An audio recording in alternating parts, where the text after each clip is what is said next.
স্বাগত বিশ্ব বাংলায়, সঙ্গে আছি আমি দিলওয়ার হোসেন। শুরুতেই সংবাদ শিরোনাম। লাখেরও বেশি বাংলাদেশি শ্রমিক নেবে মালদ্বীপ, শর্ত পূরণ হলেই ভিসা তুলে দেওয়া হচ্ছে কোটা পদ্ধতি। কুয়েতে অবৈধ ও ঝুঁকিপূর্ণ অন্তত ১৫০টি স্থাপনা বন্ধ ঘোষণা, অগ্নিকাণ্ডের ঘটনায় চলছে তদন্ত। এবং বৈধ পথে রেমিটেন্স পাঠাতে হংকংয়ে নারী কর্মীদের সভা অনুষ্ঠিত, দেশের সমৃদ্ধিতে অবদান রাখার আহ্বান।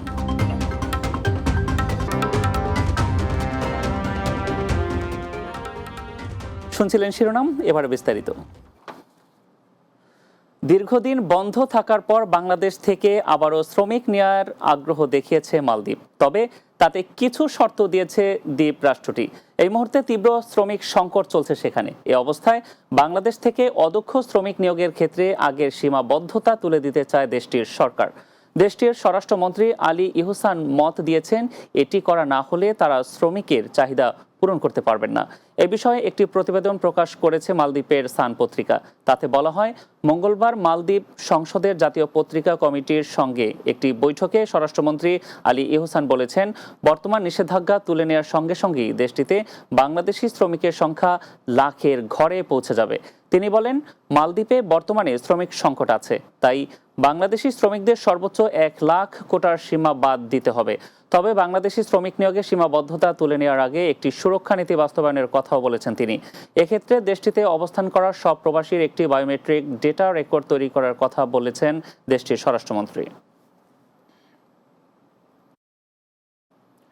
সম্প্রতি কুয়েতে ভয়াবহ অগ্নিকাণ্ডের ঘটনায় কঠোর ব্যবস্থা নিয়েছে দেশটির সরকার। অবৈধ ও ঝুঁকিপূর্ণ অন্তত ১৫০টি স্থাপনা বন্ধ ঘোষণা করা হয়েছে। সেই সাথে অবৈধ অভিবাসীদের আটকের বিষয়েও নেওয়া হয়েছে কঠোর সিদ্ধান্ত। এদিকে কুয়েত সরকারের এসব সিদ্ধান্তে আতঙ্কিত থাকলেও খুশি দেশটিতে অবস্থানরত প্রবাসী বাংলাদেশিরা। কুয়েত থেকে আহজুবেদের উপস্থাপনায় বাংলা টিভি নিয়মিত আয়োজন প্রবাসী বাংলার মুখ টকশোতে উঠে আসে এসব তথ্য। বিস্তারিত জানাচ্ছেন সর্দার রাজীব। কুয়েতের মানগাফ এলাকার অগ্নিকাণ্ড নাড়া দিয়েছে গোটা বিশ্বকে। আগুনের ভয়াবহতা এতটাই ছিল যে প্রাণ বাঁচিয়ে পালাতেও পারেননি অনেকেই।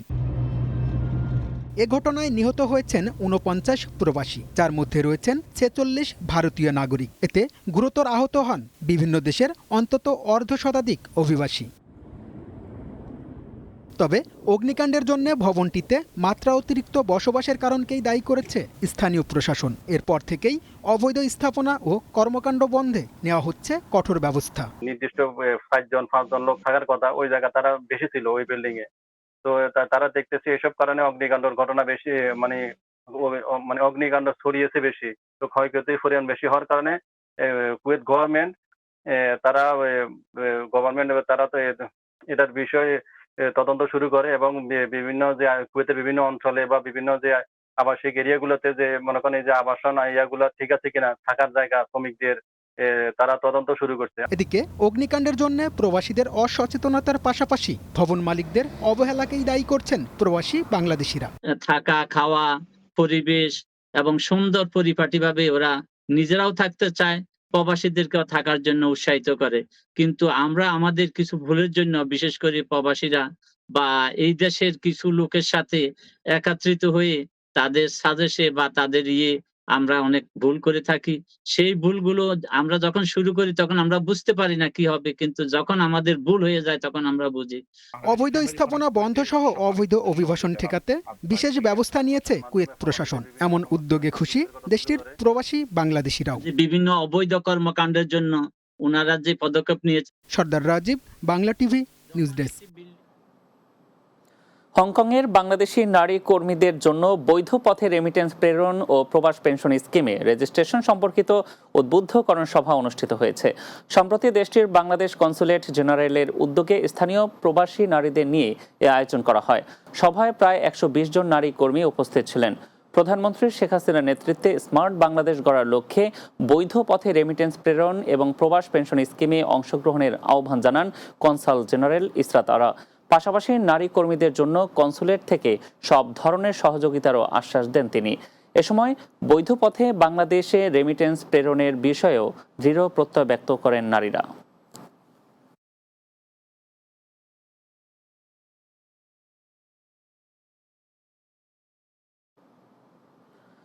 বিশ্ব বাংলা নিচ্ছে এবার ছোট্ট একটা বিরতি। ফিরে আসার পর অন্যান্য সংবাদের সাথে আরও যা থাকছে।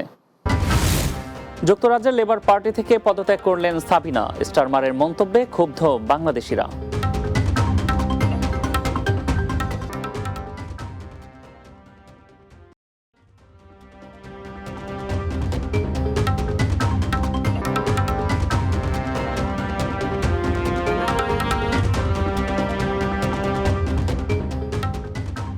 বিরতির পর আরও একবার স্বাগত বিশ্ব বাংলায়। পবিত্র ঈদুল আজহা উপলক্ষে কাতারে প্রবাসীদের জন্য প্রাণের মেলা ও মেগা কনসার্ট অনুষ্ঠিত হয়েছে। কাতার প্রতিনিধি আকবর হোসেন বাচ্চু জানান, দোহার স্থানীয় একটি হোটেলে এ আয়োজন করা হয়। আয়োজক কমিটির সভাপতি নাসির উদ্দিন চৌধুরীর সভাপতিত্বে অনুষ্ঠান পরিচালনা করেন সাধারণ সম্পাদক ফখরুল ইসলাম। বাংলাদেশ দূতাবাস কাতারের তত্ত্বাবধানে ও রূপসী বাংলা সাংস্কৃতিক জোটের উদ্যোগে এ অনুষ্ঠানে গান পরিবেশন করেন বাংলাদেশের জনপ্রিয় সঙ্গীত শিল্পী জুই ও আফরিন। এছাড়াও নৃত্য পরিবেশনায় ছিলেন ভারতের পশ্চিমবঙ্গের জনপ্রিয় নৃত্যশিল্পী সুপ্রিয়া। অনুষ্ঠানে প্রধান অতিথি হিসেবে কাতারে নিযুক্ত বাংলাদেশের রাষ্ট্রদূত মোহাম্মদ নজরুল ইসলাম। বিশেষ অতিথি ছিলেন বাবু তপন মহাজন, মোহাম্মদ মুসলিম উদ্দিন, এম নাসির উদ্দিন তালুকদার, সিআইপি এনামুল হক চৌধুরী ও সিআইপি মোজাম্মেল হোসেন সোহাগ সহ আরও অনেকে।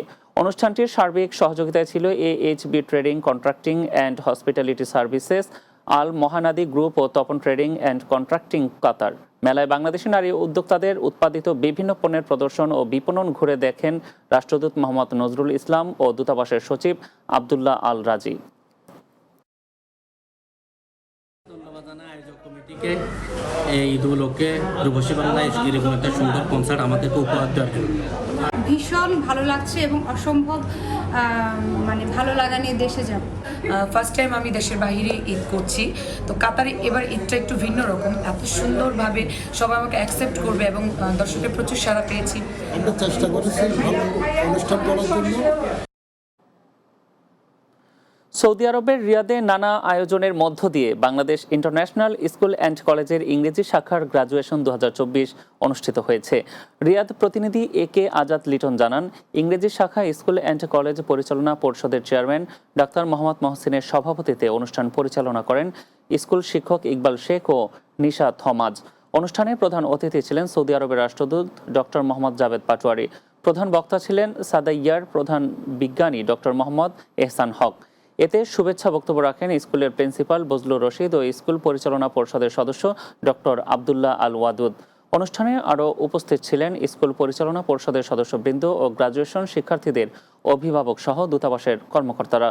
এ সময় গ্রাজুয়েশন শিক্ষার্থীদের বাংলা ভাষার পাশাপাশি বিশ্ব দরবারে বাংলাদেশের সংস্কৃতি তুলে ধরার আহ্বান জানান রাষ্ট্রদূত।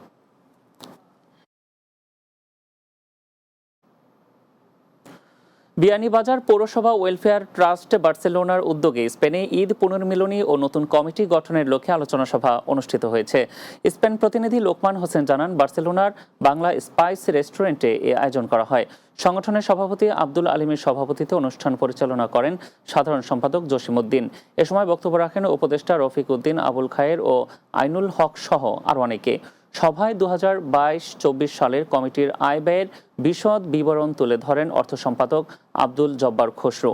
এ সময় সর্বসম্মতিক্রমে সংগঠনের পুরাতন কমিটি বিলুপ্ত করে নতুন কমিটি ঘোষণা করা হয়।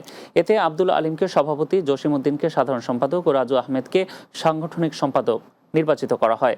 আগামী 15 দিনের মধ্যে ট্রাস্টের সদস্যরা পূর্ণাঙ্গ কমিটি ঘোষণা করবেন বলেও আশা ব্যক্ত করা হয় বৈঠকে।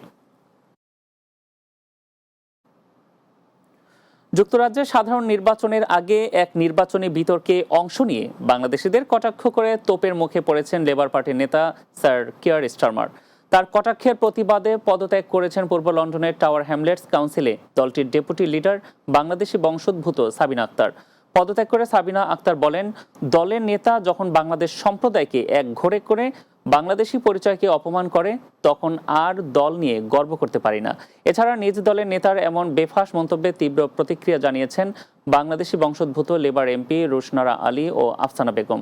পরে অবশ্য স্থানীয় সময় গত বৃহস্পতিবার স্টাফোর্ডশায়ারে এক নির্বাচনী প্রচারণায় গিয়ে স্টারমার বলেন, ব্রিটিশ বাংলাদেশি যারা আমাদের দেশের জন্য এত বড় অবদান রাখছেন তাদের উদ্বেগ বা আঘাত করার উদ্দেশ্য মোটেও ছিল না।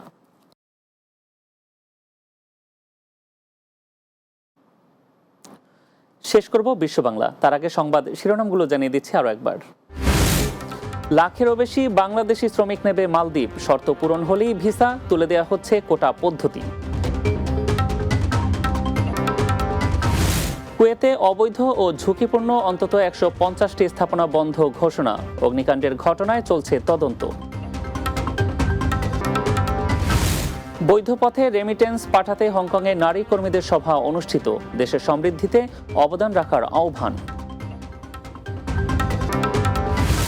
এবং যুক্তরাজ্যের লেবার পার্টি থেকে পদত্যাগ করলেন সাবিনা স্টারমারের মন্তব্যে ক্ষুব্ধ বাংলাদেশিরা।